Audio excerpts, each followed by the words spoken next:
The rate of HIV and AIDS infection across all population dropped drastically around 15 years ago when the government declared the scourge a national disaster. But new infections among the youth are threatening to undermine these strides. Despite this phenomenal progress, data from national estimates still indicate that more than 50,000 persons with HIV are dying annually. A recent mortuary study suggests that 15% of all adult deaths may be attributed to HIV infection and its complications. To keep up momentum and to keep the virus at bay, the Ministry of Health has launched new guidelines. Among them include the use of antiretroviral drugs for treating and preventing HIV/AIDS in Kenya, innovative testing approaches, and the introduction of effective retroviral drugs for HIV and AIDS. These new guidelines include expanding HIV testing from self-testing to partner notification with the hope of increasing identification of new cases and obtaining quality treatment, prevention and care services for those at risk of HIV and syphilis.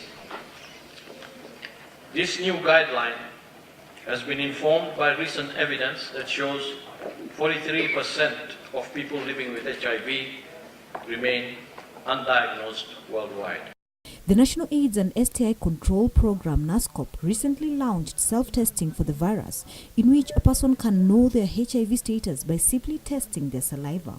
Speaking during the launch of the guidelines in Machakos County, the Chief Administrative Secretary in the Health Ministry, Rashid Ramad, said the strategies are meant to lower the rate of new infections, especially among youth and even men who shy away from volunteering counseling and testing centers.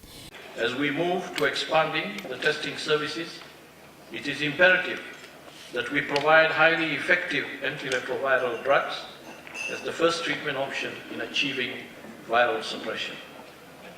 This will be offered as part of a comprehensive package of HIV prevention services.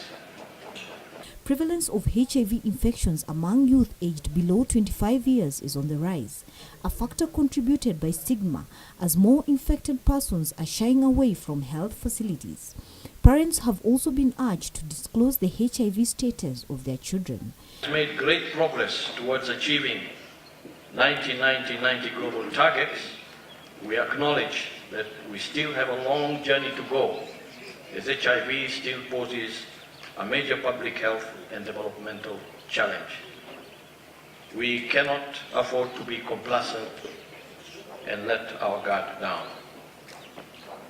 Through the current HIV/AIDS strategic framework, we have a clear outline on how we can reduce new HIV infections by 75% and AIDS-related deaths by 25%. The launch of this guideline is in line with the President's Big Four agenda to provide Medicare to all Kenyans. For Channel 1 News Hour, I'm Emily Kay Bade.